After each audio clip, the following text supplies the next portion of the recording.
क्या आपने कभी महसूस किया है कि इंसान का असली पतन तब शुरू होता है जब वह अपने अंतरात्मा की आवाज़ को नज़रअंदाज करता है, जब मन में छिपकर बैठा एक छोटा सा लालच, एक झूठा आकर्षण, एक क्षणिक सुख की लहर धीरे धीरे पूरे जीवन को निगलने लगती है। वही सुख जो कुछ क्षणों के लिए मीठा लगता है, अंत में जहर बनकर आत्मा को खा जाता है। और आज हम इसी जहर की बात करने जा रहे हैं, एक ऐसा विषय जो जितना संवेदनशील है उतना ही आवश्यक भी, पर नारी संबंध। यह सिर्फ कोई सामाजिक या नैतिक गलती नहीं है, यह धर्म, ब्रह्मचर्य, आत्मिक मर्यादा और संतत्व के विरुद्ध चलने का मार्ग है। आप सुन रहे हैं संत कथा सागर, और ये है आत्म जागृति की वो श्रृंखला जहां हम आत्मा को उसकी असली पहचान दिलाने का प्रयास करते हैं। संत तुलसीदास जी कहते हैं, पर नारी की सेज को जो मनु चला लुभाए, तुलसी उस नर की गति नरक कुंड में जाए। यह कोई साधारण चेतावनी नहीं है, यह एक भविष्यवाणी है कि जिस पुरुष की दृष्टि पर नारी पर टिकती है वह धीरे धीरे नरक की ओर उतरने लगता है। ये ना केवल उसकी आत्मा को कलंकित करता है, बल्कि उसकी अगली पीढ़ियां भी इस पाप के प्रभाव को भुगतती हैं। संत कबीर साहब तो और भी तीखे शब्दों में कहते हैं, जो बसी पर नारी सो करे, बसी अगिन सो खेल, साच कहो यह भस्म है, झूठो दीखे बेल।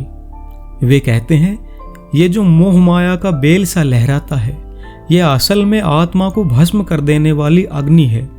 दिखने में प्रेम जैसा लगता है, पर वास्तव में यह आत्मा को घसीटकर अंधकार के गर्त में ले जाता है। संत जन कहते हैं, मन का सुधरे भाव जब, देह आप सुधराए, पर नारी पर नेह जो करे, जग में हंसी उड़ाए। जब मन स्वच्छ हो जाता है तभी शरीर का व्यवहार भी शुद्ध होता है, और जो पुरुष पर नारी पर मन लगाता है उसका अपमान केवल घर में नहीं संसार के सामने होता है। यह कोई स्त्री या पुरुष विशेष के विरोध की बात नहीं है, यह तो आत्मिक असंतुलन और पतन से जुड़ी चेतावनी है। हमारे धार्मिक दर्शन इस बात पर क्या कहते हैं? श्रीमद् भागवत गीता में भगवान श्री कृष्ण ने बहुत साफ शब्दों में कहा है, जो व्यक्ति अतृप्त वासना को पकड़ लेता है वह भ्रम, घमंड और अशुद्ध विचारों से भर जाता है। फिर वह शुद्ध धर्म का पालन नहीं कर पाता, बल्कि असत्य को ही सत्य समझकर जीवन को अंधकार की ओर ले जाता है। पतंजलि योग सूत्र भी कहता है, ब्रह्मचर्य प्रतिष्ठायाम वीर्य लाभ है। जो ब्रह्मचर्य का पालन करता है वह केवल यौन संयम नहीं करता, बल्कि आत्मिक ऊर्जा को संचित करता है। ध्यान, तप, साधना की शक्ति उसी से प्रकट होती है, लेकिन अगर वही ऊर्जा पर नारी संबंध में खर्च हो जाए तो साधक ध्यान में बैठकर भी विचलित रहता है।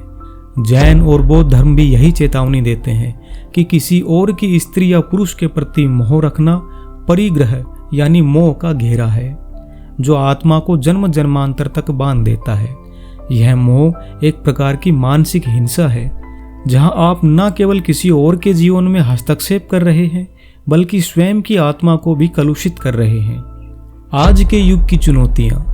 अब बात करते हैं आज के समय की 21वीं सदी की, जहां संबंध अब सिर्फ शारीरिक नहीं रहे, बल्कि वे डिजिटल, भावनात्मक और मानसिक स्तर पर भी बनते जा रहे हैं। जैसे एक आदमी अपने ऑफिस की महिला सहकर्मी से हर दिन चाय पर बातें करता है, धीरे धीरे उन बातों में हंसी जुड़ती है, फिर भावनाएं जुड़ती हैं, और कुछ ही महीनों में उसकी पत्नी उसे बोझ लगने लगती है। एक हाउसवाइफ जो घर में अकेलापन महसूस करती है, व्हाट्सएप पर अपने पुराने कॉलेज फ्रेंड से फिर जुड़ती है। बातें रोज की होती हैं, पर वो बात अब मन से निकलकर मन की गहराइयों में उतर जाती है। यहाँ संबंध बनता नहीं, फिसलता है, और अंत में जब सच सामने आता है तो बचता है सिर्फ पछतावा, ग्लानि और टूटे हुए रिश्ते। हम ध्यान में बैठते हैं, पर भीतर छिपे संबंधों का दोष मन को शुद्ध नहीं होने देता। इसलिए यह विषय सिर्फ सामाजिक नहीं, यह आध्यात्मिक शुद्धि का विषय है। अब सवाल उठता है, क्या किया जाए? कैसे रोका जाए मन को इस भटकाव से? कबीर साहिब कहते हैं, साधु ऐसा चाहिए जैसा सूप सुभाए, सार सार को गही रहे थोथा दे उड़ाए। वे कहते हैं हमें ऐसा साधु बनना है, ऐसा व्यक्ति बनना है जो अपने जीवन से थोथे संबंध, व्यर्थ की बातें, झूठे मोह को उड़ा दे। सबसे पहले बात करते हैं नाम जप की।